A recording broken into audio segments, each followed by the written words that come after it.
불자님들, 안녕하십니까? 오늘 아침 지하철에서 이런 광경을 보았습니다. 한 젊은 직장인이 스마트폰을 보며 얼굴이 새빨갛게 달아올라 있었습니다. 아마도 회사 단톡방에서 무언가 기분 나쁜 일이 있었나 봅니다. 주먹을 불끈 쥐고 이를 악물고 숨을 거칠게 내쉬는 모습을 보니 마음이 안타까웠습니다. 그런데 한 정거장을 지나자 그분이 전화를 받더군요. 상대방이 누군지는 모르겠지만 아마도 소중한 분이었을 것입니다. 갑자기 그분의 표정이 180도 바뀌었습니다. 따뜻한 미소를 지으며 부드러운 목소리로 대화하는 모습을 보면서 깨달았습니다. 우리 마음이란 참으로 오묘한 것이구나. 한순간 지옥 같은 분노에 사로잡혔다가도 다음 순간 천국 같은 평안을 되찾을 수 있구나. 그렇다면 우리가 언제나 그 평안한 상태를 유지할 수 있다면 얼마나 좋을까요? 법우님들, 혹시 이런 경험이 있지 않으십니까? 아침에 일어나서는 평온했는데 뉴스를 보거나 누군가의 말 한마디에 하루 종일 기분이 상했던 적 말입니다. 화가 나면 가슴이 뜨겁게 타오르고 숨이 가빠지고 온몸이 긴장되어 어깨와 목이 뻣뻣해집니다. 그리고는 그 화가 쉽게 가라앉지 않아서 몇 시간, 때로는 며칠 동안 마음이 무거워집니다. 특히 요즘 같은 시대에는 더욱 그렇습니다. SNS를 통해 수많은 정보가 쏟아지고 댓글 하나하나에 마음이 흔들리고 온라인에서 벌어지는 논쟁들을 보며 스트레스를 받습니다. 2025년 한국 직장인의 스트레스 지수가 역대 최고치를 기록했다는 통계를 보았을 때 정말 마음이 아팠습니다. 우리 모두가 마음의 평화를 잃고 살아가고 있는 것은 아닐까요?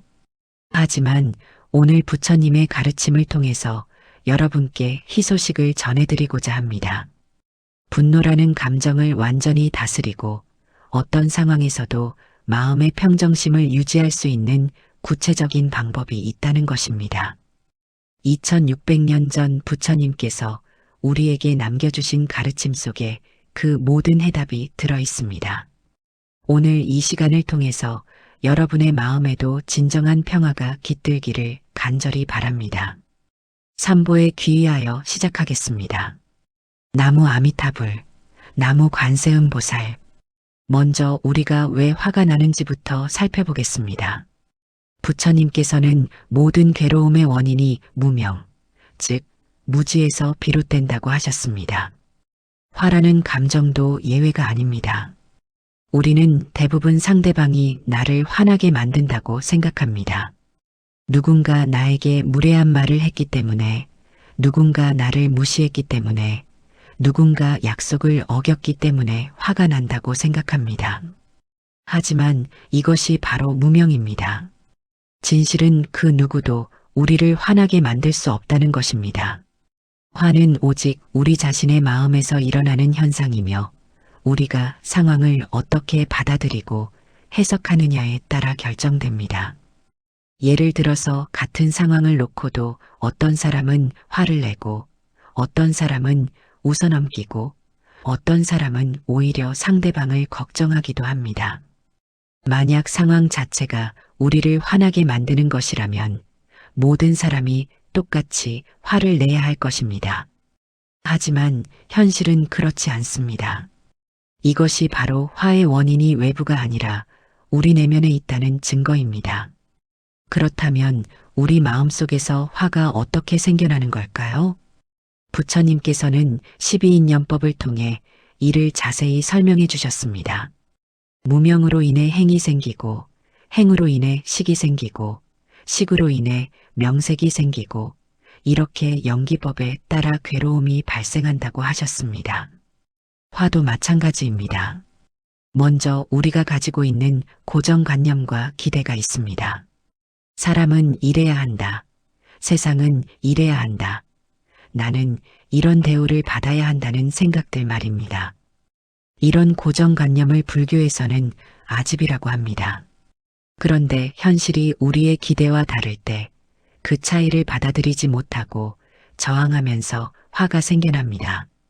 법구경에서 부처님께서 말씀하셨습니다. 원한은 원한으로 풀리지 않고 자비로만 풀린다. 이것이 영원불변의 진리이다. 여기서 중요한 것은 화라는 감정 자체가 문제가 아니라는 점입니다. 화도 우리 마음에 일어나는 자연스러운 감정 중 하나입니다. 문제는 그 화에 휘둘려서 우리가 본래 가지고 있던 지혜와 자비를 잃어버리는 것입니다. 화가 일어났을 때 그것을 알아차리고 화에 휘둘리지 않고 지혜롭게 대처할 수 있다면 그것이 바로 수행입니다.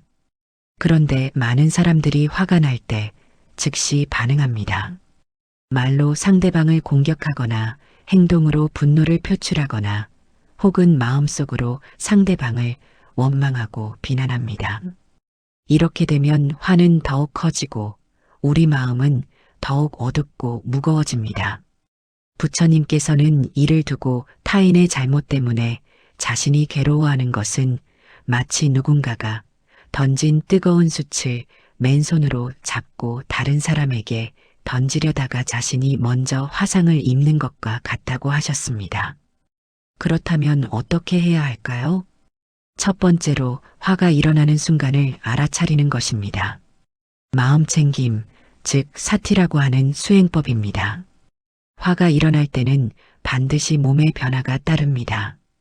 호흡이 거칠어지고 심장 박동이 빨라지고 근육이 긴장되고 얼굴이 붉어집니다. 이런 신체적 신호를 알아차리는 것이 첫 번째 단계입니다. 저도 처음 출가했을 때는 화가 나면 주먹부터 쥐어지곤 했습니다. 어느 날 조실 스님께서 말씀하시기를 화가 날 때마다 자신의 주먹을 한번 살펴보라고 하셨습니다. 그때부터 화가 날 때마다 의식적으로 내 손을 보는 습관을 들였습니다. 정말 신기하게도 주먹을 쥔 것을 알아차리는 순간 마음이 조금씩 가라앉기 시작했습니다. 이것이 바로 알아차림의 힘입니다. 두 번째로 호흡에 집중하는 것입니다. 부처님께서 가장 중요하게 가르쳐 주신 수행법 중 하나가 바로 아나파나사티, 즉 호흡법입니다. 화가 날 때는 호흡이 짧고 거칠어집니다. 이때 의도적으로 호흡을 깊고 길게 만들어 보세요. 코로 천천히 깊게 들이마시고 입으로 천천히 길게 내쉬는 것을 반복합니다. 들숨에는 평화와 자비를 들이마신다고 생각하고 날숨에는 분노와 원망을 내보낸다고 생각해 보세요. 이렇게 5분만 해도 마음이 현저히 가라앉는 것을 느낄 수 있을 것입니다. 세 번째로 자신에게 이렇게 말해보세요. 지금 내 마음에 화가 일어났구나. 이 화는 내가 만들어낸 것이고 내가 다스릴 수 있는 것이구나.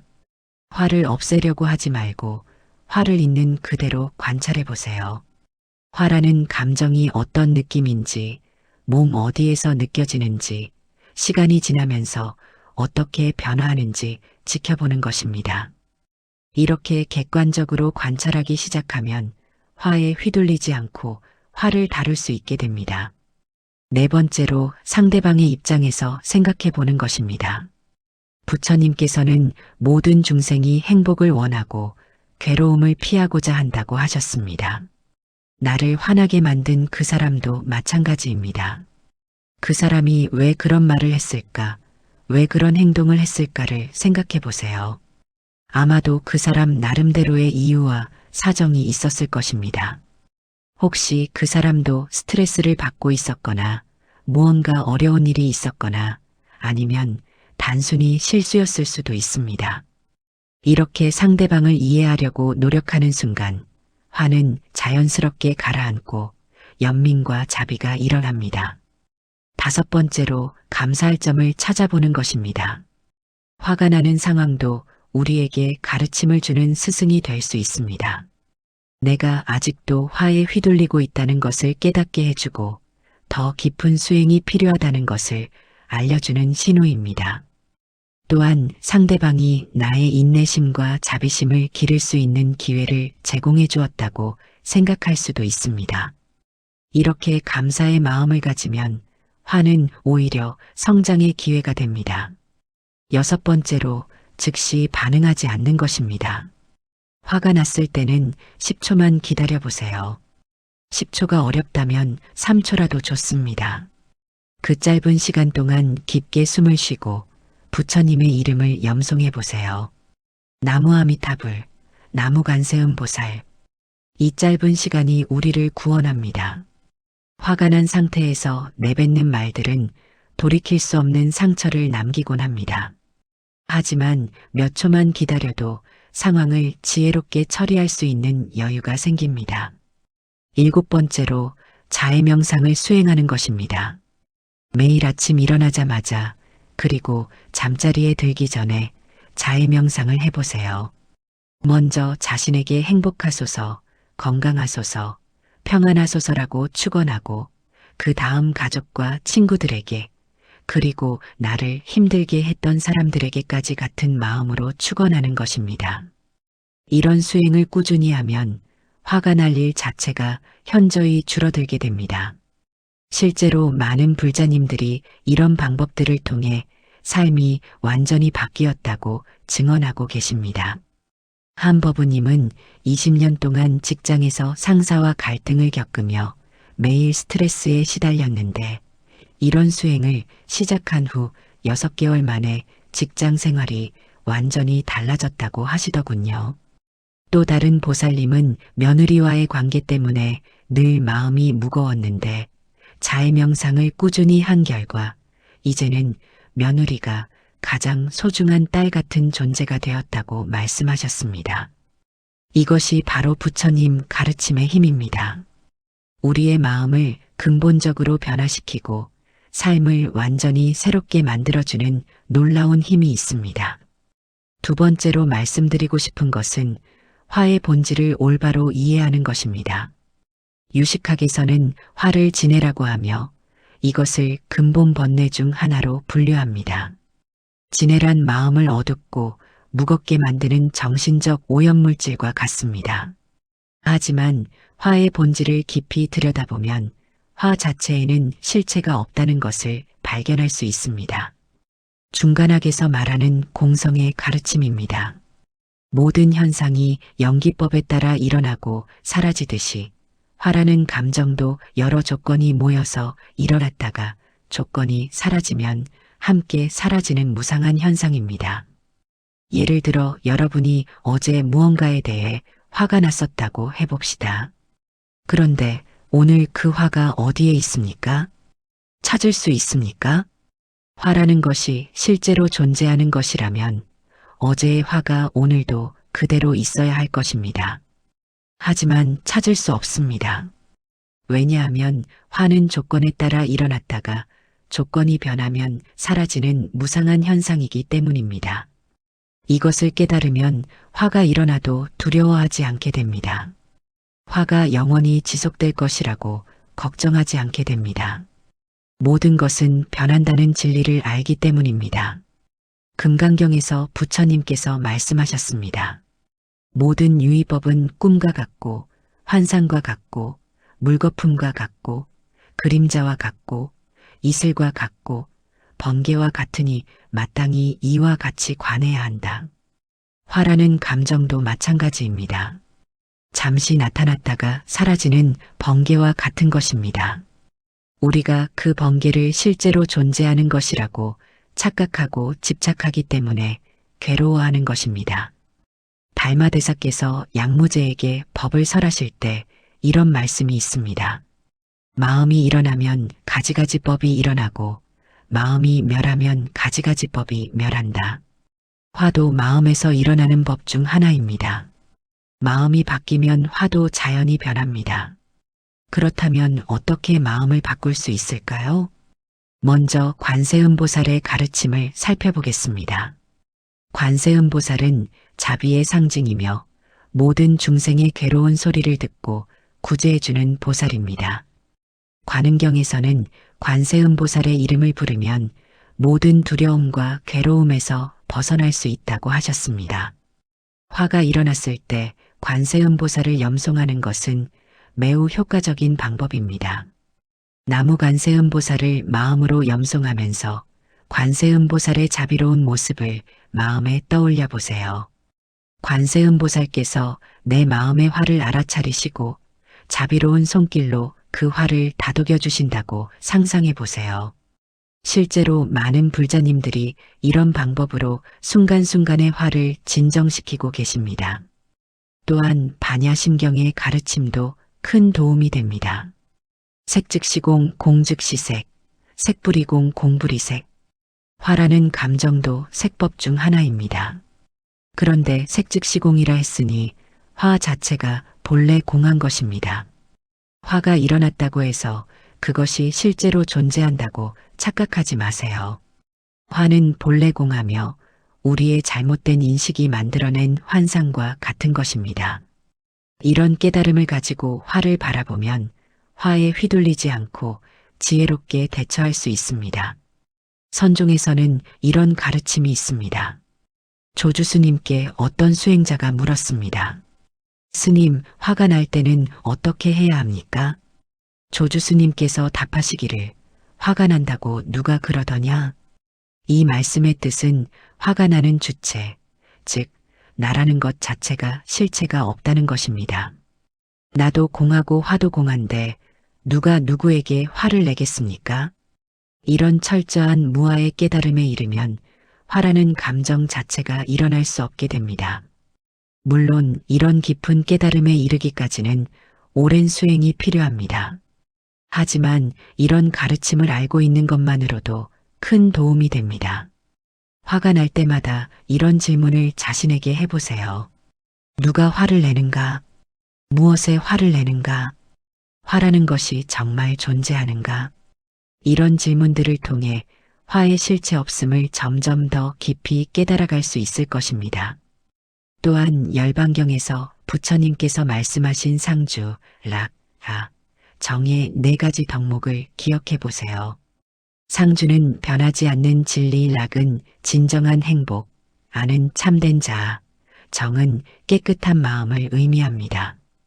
우리의 본래 마음은 이 4가지 덕목을 모두 갖추고 있습니다. 화라는 것은 이 본래 마음을 가리는 구름과 같은 것입니다. 구름이 해를 가릴 수는 있지만 해 자체를 없앨 수는 없듯이 화가 우리의 본래 마음을 일시적으로 가릴 수는 있지만 본래 마음 자체를 손상시킬 수는 없습니다. 이것을 알면 화가 나도 절망하지 않습니다. 본래 마음으로 돌아갈 수 있다는 희망을 잃지 않습니다. 실제로 이런 수행을 꾸준히 하신 분들의 경험담을 들어보면 정말 놀라운 변화들이 있었습니다. 하은거사님은 평생 화를 잘 내는 성격 때문에 가족들과 많은 갈등을 겪어왔는데 이런 가르침을 실천한 지 1년 만에 완전히 다른 사람이 되었다고 하셨습니다. 이제는 어떤 상황에서도 화가 나지 않고 오히려 상대방을 이해하고 도우려는 마음이 먼저 든다고 하시더군요. 또 다른 보살님은 직장에서의 인간관계 때문에 늘 스트레스를 받았는데 화의 본질을 깨달은 후로는 그 모든 것이 꿈과 같은 환상이었다는 것을 알게 되었다고 말씀하셨습니다. 이것이 바로 부처님 가르침의 놀라운 힘입니다. 우리의 인식을 근본적으로 바꾸고 삶 전체를 변화시키는 힘이 있습니다. 3번째로 말씀드리고 싶은 것은 화를 예방하는 방법입니다. 화가 일어난 후에 대처하는 것도 중요하지만 애초에 화가 일어나지 않도록 하는 것이 더욱 근본적인 해결책입니다. 부처님께서는 팔정도를 통해 이런 예방법을 자세히 가르쳐 주셨습니다. 팔정도란 정견, 정사, 정어, 정업, 정명, 정정진, 정념, 정정의 8가지 올바른 길을 의미합니다. 이 중에서 화를 예방하는데 특히 중요한 것들을 살펴보겠습니다. 먼저 정견, 올바른 견해입니다. 화가 일어나는 가장 근본적인 원인은 잘못된 견해 때문입니다. 세상이나 사람들에 대한 잘못된 기대와 판단이 화를 만들어냅니다. 예를 들어 모든 사람이 나를 좋아해야 한다거나 세상이 항상 공평해야 한다거나 내 뜻대로 일이 되어야 한다는 생각들은 모두 잘못된 견해입니다. 부처님께서는 사성제를 통해 올바른 견해를 가르쳐 주셨습니다. 고성제는 삶에 괴로움이 있다는 진리입니다. 이 세상에는 본래 괴로움이 있다는 것을 받아들이면 불쾌한 일이 생겨도 크게 화내지 않게 됩니다. 집성제는 괴로움의 원인이 가래, 즉 집착에 있다는 진리입니다. 내가 화가 나는 것도 결국 내 집착 때문이라는 것을 알면 상대방을 탓하지 않고 자신을 돌아보게 됩니다. 멸성제는 괴로움을 완전히 끝낼 수 있다는 진리입니다. 화도 영원하지 않으며 노력하면 완전히 다스릴 수 있다는 희망을 갖게 됩니다. 도성제는 괴로움을 끝내는 방법이 있다는 진리입니다. 팔정도를 실천하면 화를 예방하고 다스릴 수 있다는 확신을 갖게 됩니다. 두 번째는 정사, 올바른 사유입니다. 평소에 어떤 생각을 하고 사느냐가 매우 중요합니다. 부정적이고 원망스러운 생각을 자주 하면 그것이 습관이 되어서 작은 일에도 쉽게 화가 납니다. 반대로 긍정적이고 자비로운 생각을 자주 하면 마음이 평화롭고 안정되어서 웬만한 일에는 화가 나지 않습니다. 매일 아침 일어나면서 이렇게 다짐해 보세요. 오늘 하루도 모든 중생의 행복을 위해 살겠습니다. 어떤 어려운 일이 있어도 인내하고 이해하겠습니다. 누군가 나에게 상처를 주어도 원망하지 않고 자비로 되갚겠습니다. 이런 다짐을 하고 시작하는 하루는 완전히 다를 것입니다. 세 번째는 정어, 올바른 말입니다.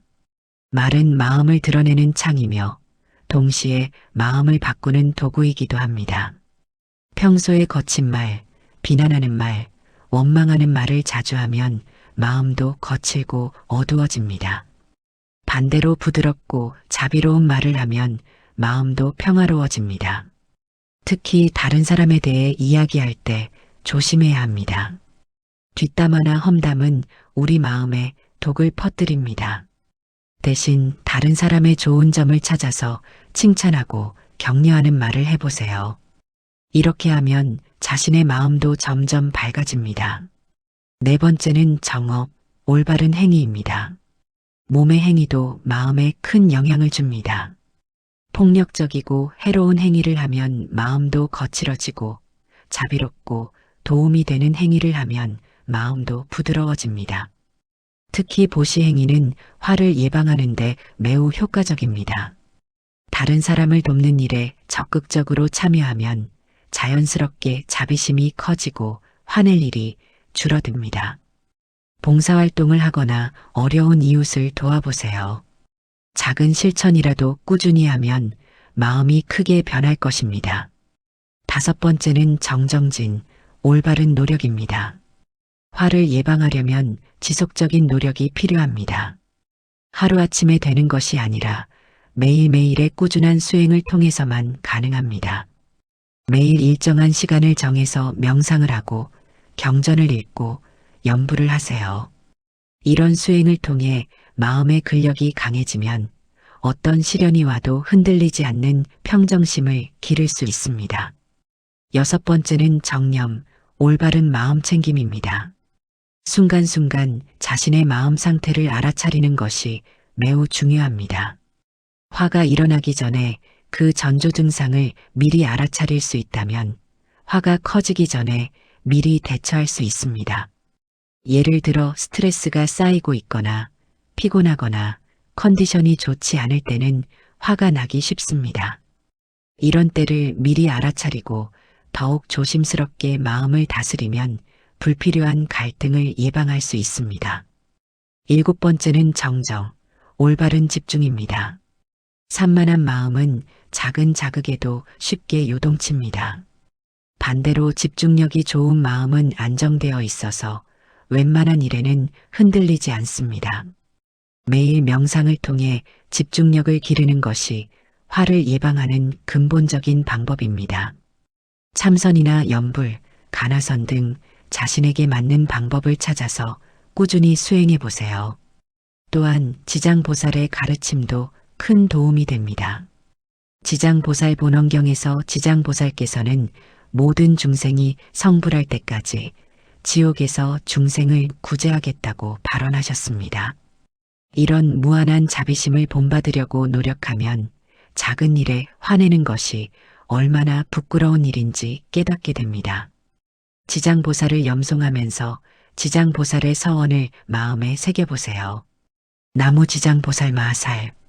지장보살의 무한한 인내심과 자비심이 내 마음에도 깃들기를 발언해보세요.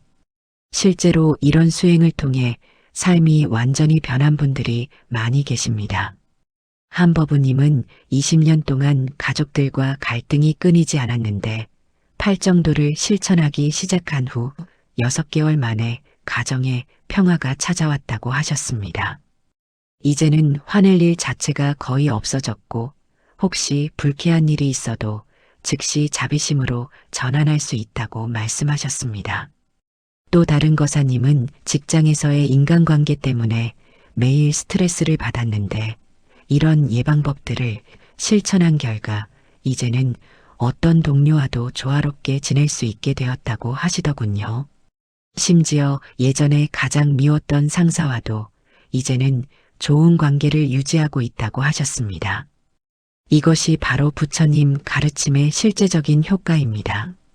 단순한 이론이 아니라 실생활에서 즉시 적용할 수 있는 실용적인 지혜입니다. 네 번째로 말씀드리고 싶은 것은 화를 지혜로 바꾸는 방법입니다. 화라는 감정에는 사실 큰 에너지가 담겨 있습니다. 이 에너지를 파괴적으로 사용하면 자신과 타인에게 해를 끼치지만 건설적으로 활용하면 큰 선업을 이룰 수 있습니다. 밀교에서는 이를 번뇌즉보리, 즉 번뇌가 곧 깨달음이라고 표현합니다. 화라는 번뇌를 잘 다루면 지혜와 자비로 바뀔 수 있다는 뜻입니다. 먼저 화의 에너지를 자기 성찰의 기회로 활용해 보세요. 화가 났다는 것은 내 마음 어딘가에 아직 집착이 남아있다는 신호입니다. 무엇에 집착하고 있는지, 어떤 기대를 가지고 있었는지, 어떤 아상을 가지고 있는지를 돌아보는 기회로 삼으세요.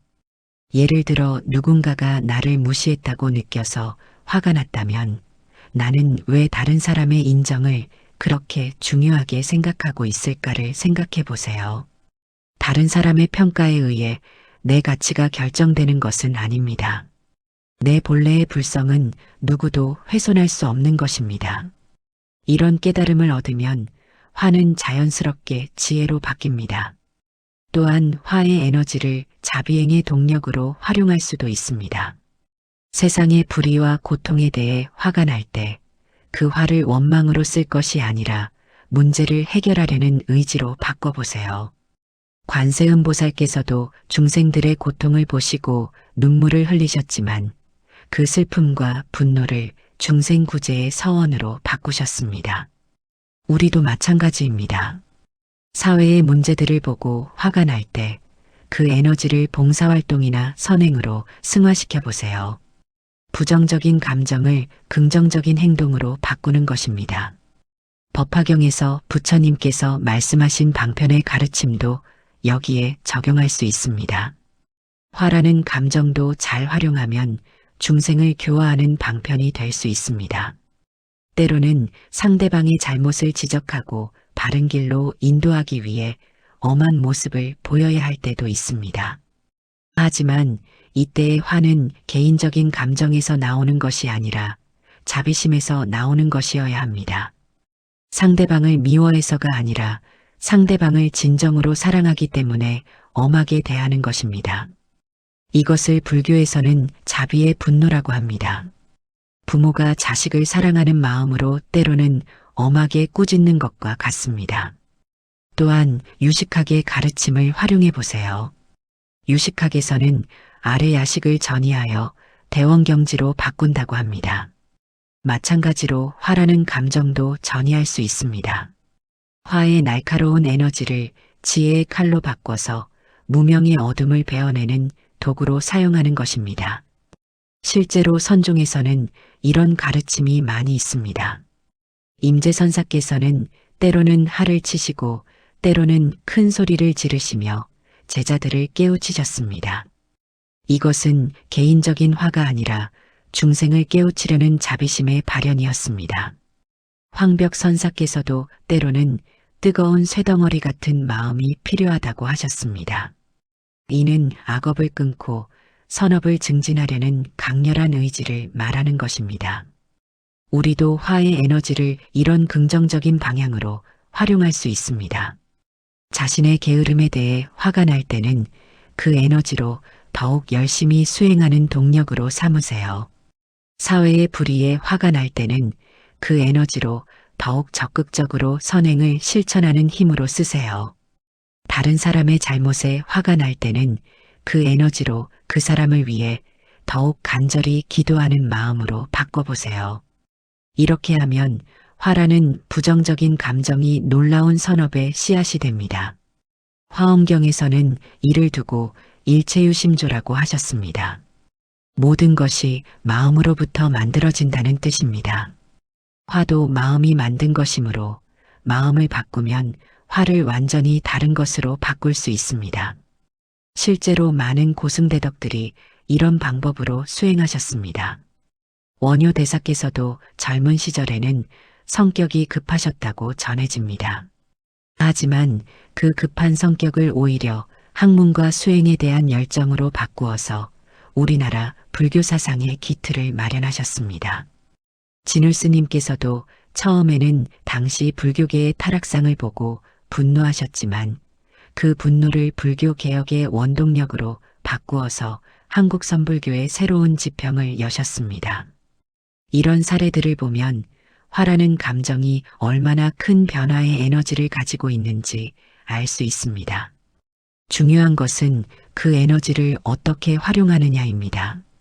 한 보살님은 남편의 외도 때문에 극심한 분노를 느꼈는데 그 화를 원망으로 쓰는 대신 자신을 성장시키는 기회로 활용하셨습니다.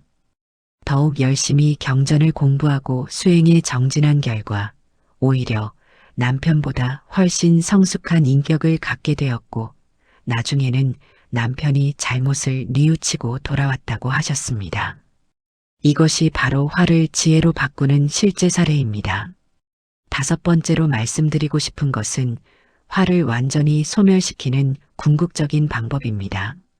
지금까지 말씀드린 것들은 모두 화를 다루고 관리하는 방법들이었습니다.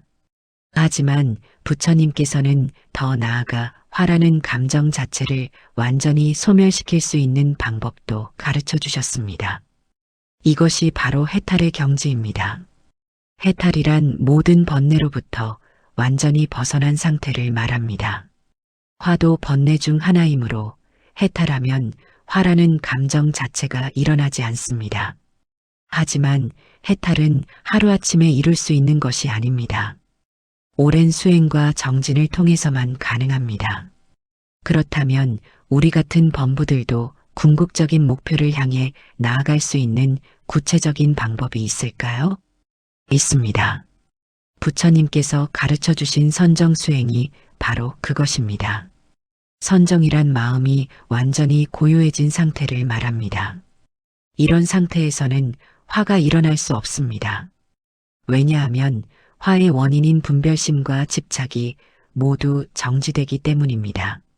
초선, 2선, 3선, 4선의 사선정을 단계적으로 닦아가면서 점점 더 깊은 평정심에 들어갈 수 있습니다. 물론 이런 깊은 선정에 들기까지는 오랜 시간과 노력이 필요합니다. 하지만 처음 단계의 선정이라도 맛보게 되면 화가 얼마나 의미 없는 것인지 깨닫게 됩니다. 매일 30분씩이라도 자선을 해보세요. 처음에는 잡념이 많이 일어나겠지만 꾸준히 하다 보면 점점 마음이 고요해집니다. 그런 고요한 상태에서는 설사 화가 일어나도 금방 가라앉습니다. 또한 윗바사나 명상도 큰 도움이 됩니다. 윗바사나란 사물을 있는 그대로 보는 수행법입니다. 화가 일어났을 때 그 화를 있는 그대로 관찰해 보세요. 화가 어떻게 일어나고 어떻게 변화하고 어떻게 사라지는지를 객관적으로 지켜보는 것입니다. 이렇게 하다 보면 화도 다른 감정들과 마찬가지로 무상한 현상이라는 것을 깨닫게 됩니다. 그러면 화에 집착하지 않게 되고 결국 화 자체가 일어나지 않게 됩니다. 대승불교에서 강조하는 공성의 깨달음도 매우 중요합니다. 나도 공하고 상대방도 공하며 화라는 감정도 공합니다. 이런 공성을 깊이 깨달으면 화낼 주체도 화낼 대상도 화라는 감정도 모두 환상이라는 것을 알게 됩니다. 환상에 화를 낼 수는 없지 않겠습니까? 중간론에서 용수보살께서 말씀하신 팔부중도의 가르침을 기억해 보세요. 불생불멸, 불상불거, 불일불이, 불내불출. 화도 본래 생기지도 않고 없어지지도 않습니다. 우리의 착각이 화를 만들어내고 깨달음이 그 착각을 없애는 것입니다. 또한 화엄경의 일즉일체 일체즉일의 가르침도 활용할 수 있습니다. 하나가 곧 전체이고 전체가 곧 하나라는 뜻입니다. 나와 상대방이 본래 하나라는 것을 깨달으면 자기 자신에게 화를 낼 수는 없지 않겠습니까? 모든 중생이 다 부처라는 열애장 사상도 마찬가지입니다. 나도 부처이고 상대방도 부처인데 부처가 부처에게 화를 낼 이유가 없습니다. 이런 궁극적인 깨달음에 이르는 길은 멀고 험할 수 있습니다. 하지만 그 방향을 알고 한 걸음씩 나아가는 것만으로도 큰 의미가 있습니다. 정토 신앙도 화를 소멸시키는 좋은 방법입니다. 아미타 부처님의 자비력을 믿고 의지하면 자신의 부족함을 인정하게 되어 겸손해집니다. 겸손한 마음에서는 화가 일어나기 어렵습니다. 또한 극락세계에 대한 간절한 바람이 있으면 이 세상의 일에 그리 집착하지 않게 됩니다. 집착이 없으면 화날 일도 없습니다. 나무 아미타부를 염송하면서 아미타 부처님의 무량한 자비를 느껴보세요. 그 자비 속에서는 모든 화가 녹아서 사라집니다. 실제로 정토 신앙을 가진 많은 불자님들이 놀라울 정도로 평화로운 마음을 갖고 계십니다. 어떤 어려움이 와도 부처님께서 다 아시겠지 하며 편안하게 받아들이시는 모습을 보면서 정토 신앙의 위대함을 느끼곤 합니다. 또한 보현보살의 10대원을 실천하는 것도 좋은 방법입니다. 예경제불, 칭찬열애, 광수공양, 참회업장, 수의공덕, 청전법륜, 청불주제, 상수불악, 항순중생, 보계의양의 10가지 서원을 매일 실천하려고 노력하면 자연스럽게 마음이 넓어지고 자비로워집니다. 특히 항순중생, 즉 항상 중생에게 순응한다는 서원은 화를 다스리는데 매우 효과적입니다. 모든 중생을 부모처럼 섬기겠다는 마음을 가지면 설사 누군가 나를 힘들게 해도 그 사람을 원망하기보다는 이해하고 도우려는 마음이 생깁니다. 한거사님은 이런 수행을 10년 동안 꾸준히 하신 결과 이제는 정말로 화라는 감정이 일어나지 않는다고 하셨습니다. 예전 같으면 화날 만한 상황에서도 오히려 상대방을 불쌍히 여기는 마음이 먼저 든다고 하시더군요. 이것이 바로 궁극적인 목표인 화의 완전한 소멸입니다. 불가능해 보이지만 부처님께서 보여주신 길을 따라 꾸준히 정진하면 누구나 이런 경지에 이를 수 있습니다. 6번째로 말씀드리고 싶은 것은 일상생활에서 화를 다스리는 구체적인 실천 방법들입니다. 지금까지 말씀드린 것들이 이론적이고 근본적인 해결책이었다면 이제는 당장 오늘부터 적용할 수 있는 실용적인 방법들을 알려드리겠습니다. 먼저 하루 일과를 시작하기 전에 마음을 준비하는 시간을 가지세요. 아침에 일어나서 바로 스마트폰을 보거나 뉴스를 보는 것보다는 먼저 5분 정도 조용히 앉아서 마음을 정리하는 시간을 가져보세요. 오늘 하루 어떤 마음가짐으로 살아갈 것인지, 어떤 일이 있어도 평정심을 잃지 않겠다는 다짐을 해보세요. 부처님께 간단한 인사를 드리고 하루 동안의 평안을 기원하는 것도 좋습니다. 이렇게 마음의 준비를 하고 시작하는 하루는 분명히 다를 것입니다. 두 번째로 화가 날 만한 상황을 미리 예상하고 대비하세요. 예를 들어 특정 사람과 만날 때 항상 갈등이 생긴다면 만나기 전에 미리 마음의 준비를 하세요. 그 사람이 어떤 말을 해도 화내지 않겠다고 다짐하고 상대방의 입장을 이해하려고 노력하겠다고 마음먹으세요. 이렇게 미리 준비를 하면 실제 상황에서 훨씬 냉정하게 대처할 수 있습니다. 세 번째로 호흡법을 생활화하세요. 화가 날 때뿐만 아니라 평상시에도 깊고 천천한 호흡을 하는 습관을 기르세요. 사박자로 들이마시고 사박자 동안 잠깐 멈추고 팔박자로 천천히 내쉬는 호흡을 하루에 여러 번 반복해 보세요. 이런 호흡은 자율신경을 안정시켜서 화가 나기 어려운 상태를 만들어줍니다. 특히 스트레스가 많은 일을 하기 전이나 어려운 사람을 만나기 전에 이런 호흡을 하면 매우 효과적입니다. 네 번째로 감사일기를 써보세요. 매일 잠자리에 들기 전에 그날 있었던 감사한 일들을 3가지 이상 적어보세요. 아무리 힘든 하루였어도 감사할 일들을 찾으려고 노력하면 마음가짐이 긍정적으로 바뀝니다. 감사하는 마음이 있으면 작은 일에 화내지 않게 됩니다. 감사일기를 쓰는 습관을 들인 분들은 모두 성격이 온화해지고 화내는 일이 현저히 줄어든다고 하시더군요. 5번째로 화날 때를 위한 응급처치 키워드를 정해두세요. 예를 들어 잠깐, 천천히, 괜찮아, 이것도 지나간다 같은 짧은 문구를 미리 정해두고 화가 날 때마다 키워드를 마음속으로 되뇌어 보세요. 또는 나무 아미타불, 나무 관세음보살 같은 연불을 화날 때의 응급처치용으로 활용하셔도 좋습니다. 중요한 것은 화가 났을 때 즉시 반응하지 말고 이런 키워드를 통해 잠깐의 여유를 갖는 것입니다. 6번째로 화가 난 후의 복구 과정도 중요합니다. 실수로 화를 냈다고 해서 자책하지 마세요. 대신 그 경험을 통해 배우려고 노력하세요. 왜 화가 났는지, 어떻게 하면 다음에는 더 잘 대처할 수 있을지를 생각해 보세요. 그리고 가능하다면 상대방에게 사과하세요. 이런 과정을 통해 더욱 성장할 수 있습니다. 7번째로 주변 환경을 정리하세요. 지저분하고 어수선한 환경에서는 마음도 산란해지고 화가 나기 쉽습니다. 반대로 깔끔하고 정돈된 공간에서는 마음이 평화롭습니다. 집이나 사무실을 정리정돈하고 부처님 사진이나 연꽃 같은 평화로운 이미지를 보이는 곳에 두세요. 향을 피우거나 은은한 불교 음악을 틀어놓는 것도 마음을 안정시키는 데 도움이 됩니다. 8번째로 운동이나 산책을 활용하세요. 화가 났을 때 그 자리에서 계속 상황을 생각하면 화가 더 커집니다. 잠깐 자리를 뜨고 산책을 하거나 간단한 운동을 해보세요. 몸을 움직이면 마음도 달라집니다. 특히 자연 속에서 걷는 것은 화를 가라앉히는데 매우 효과적입니다. 나무와 꽃들을 보면서 자연의 평화로움을 느껴보세요.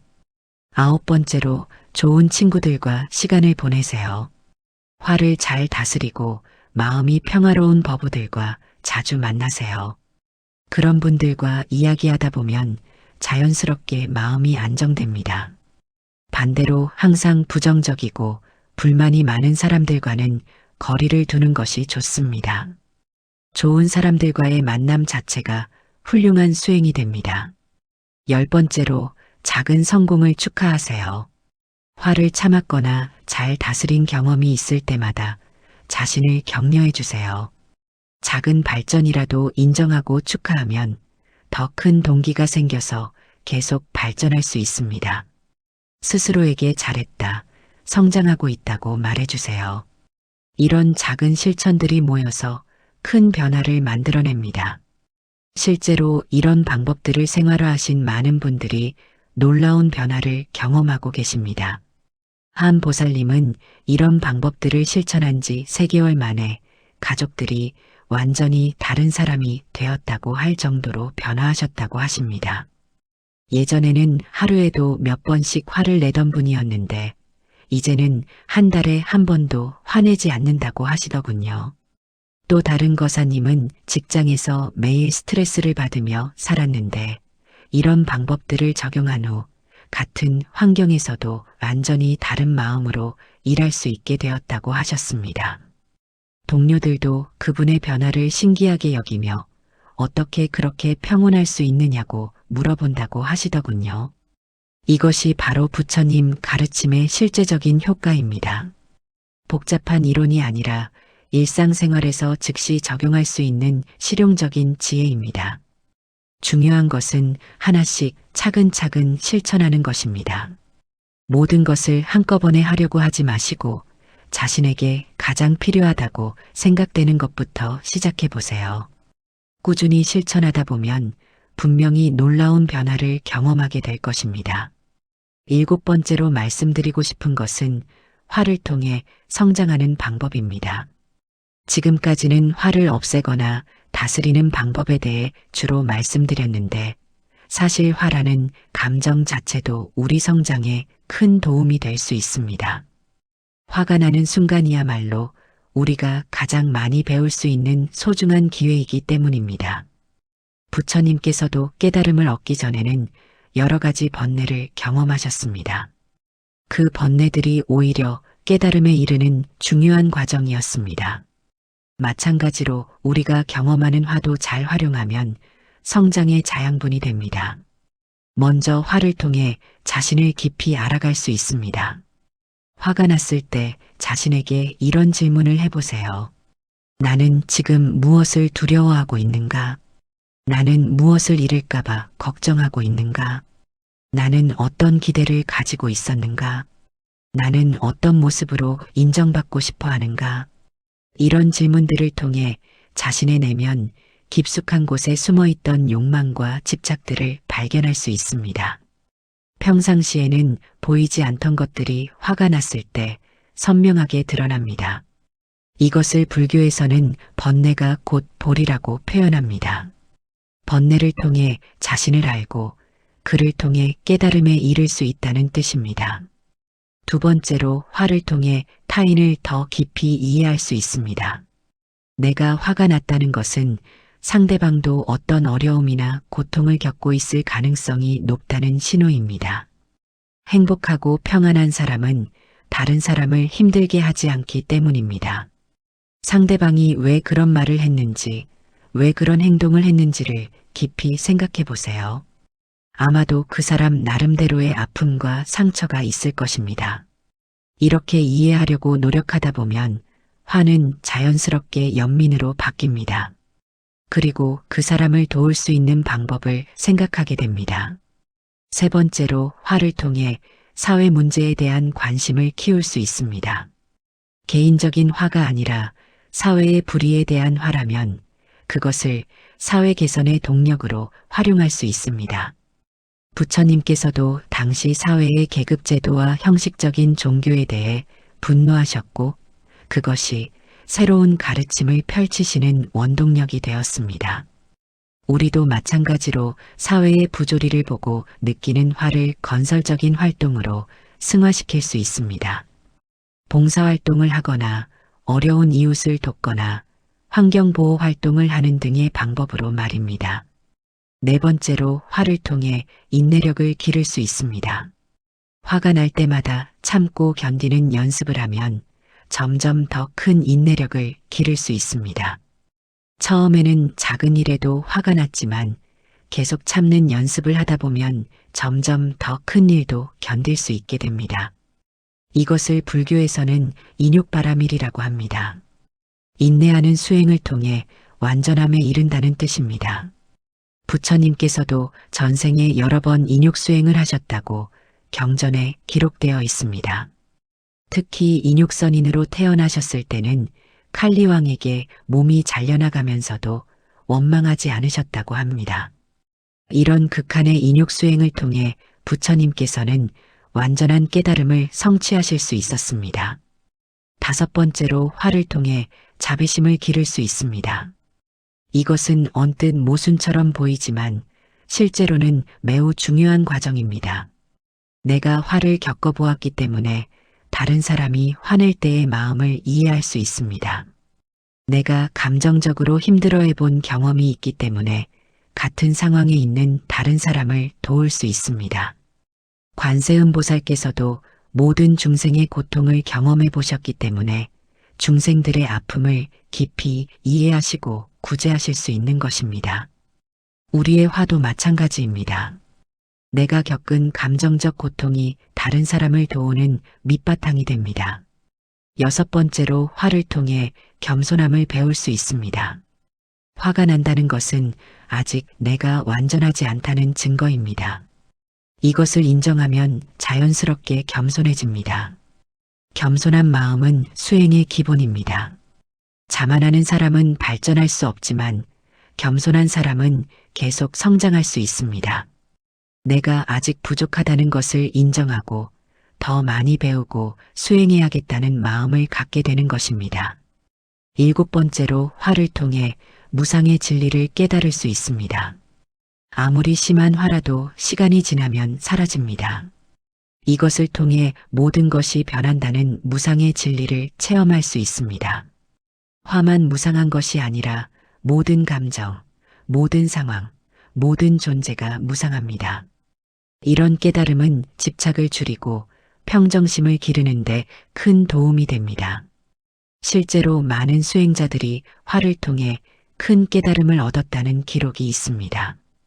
한 스님은 다른 스님과의 갈등으로 인해 극심한 화를 겪었는데 그 과정에서 자아에 대한 집착을 완전히 놓게 되었다고 하셨습니다.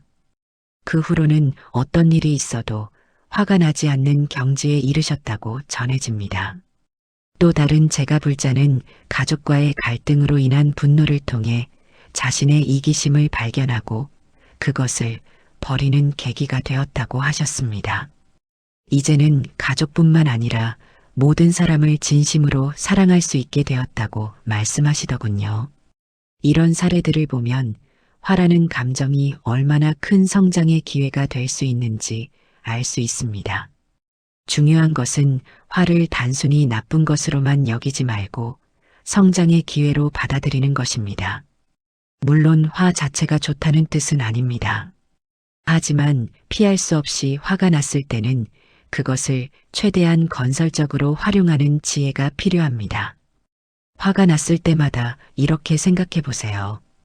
이 화를 통해 내가 무엇을 배울 수 있을까? 이 경험을 통해 어떻게 성장할 수 있을까? 이 상황이 나에게 주는 교훈은 무엇일까? 이런 태도로 접근하면 화도 소중한 스승이 될 수 있습니다. 법우님들, 보살님들, 오늘 긴 시간 동안 화를 다스리는 부처님의 가르침에 대해 함께 공부했습니다. 마지막으로 4가지 핵심을 다시 한번 정리해 드리겠습니다. 첫째, 화는 외부에서 오는 것이 아니라 우리 마음이 만들어내는 것입니다. 상황을 바꿀 수는 없어도 마음을 바꿀 수는 있습니다. 둘째, 화가 일어났을 때 즉시 반응하지 말고 잠시 멈추어서 호흡하고 관찰하세요. 그 짧은 시간이 우리를 구원합니다. 셋째, 상대방을 이해하고 자비로운 마음을 기르는 것이 근본적인 해결책입니다. 모든 중생이 행복을 원한다는 것을 기억하세요. 넷째, 화를 성장의 기회로 활용하여 더욱 지혜롭고 자비로운 사람이 되도록 노력하세요. 이 가르침들을 일상생활에서 꾸준히 실천하신다면 분명히 큰 변화를 경험하실 것입니다. 처음에는 어려울 수 있습니다. 오랜 습관을 바꾸는 것은 쉽지 않기 때문입니다. 하지만 포기하지 마시고 계속 노력하세요.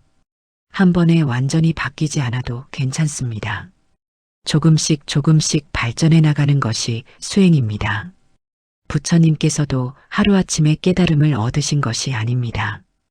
오랜 세월에 걸친 정진과 노력 끝에 성불하셨습니다.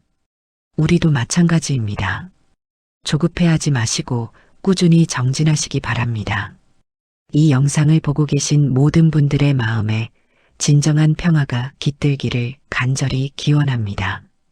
화라는 감정에 더 이상 휘둘리지 않고 언제나 평정심을 유지하며 자비로운 마음으로 모든 중생과 조화롭게 살아가시기를 바랍니다. 부처님의 가르침이 여러분의 삶을 완전히 새롭게 변화시켜 주시길 바라며 오늘 이 자리에서 함께 나눈 모든 공덕을 일체 중생과 함께 회양합니다. 모든 중생이 괴로움에서 벗어나고 진정한 행복을 얻기를 바랍니다. 모든 중생이 화를 내지 않고 평화로운 마음으로 살아가기를 바랍니다. 모든 중생이 부처님의 자비 속에서 궁극적인 해탈에 이르기를 간절히 발언합니다. 이 법문이 도움이 되셨다면 좋아요 버튼을 눌러주시고 주변의 다른 분들에게도 공유해 주세요. 댓글을 통해 여러분의 경험과 생각을 나눠주시면 더욱 감사하겠습니다. 다음 시간에도 부처님의 지혜로운 가르침으로 다시 만나 뵙겠습니다. 나무 아미타불, 나무 관세음보살, 나무 지장보살 마살, 법우님들, 보살님들 항상 건강하시고 행복하세요.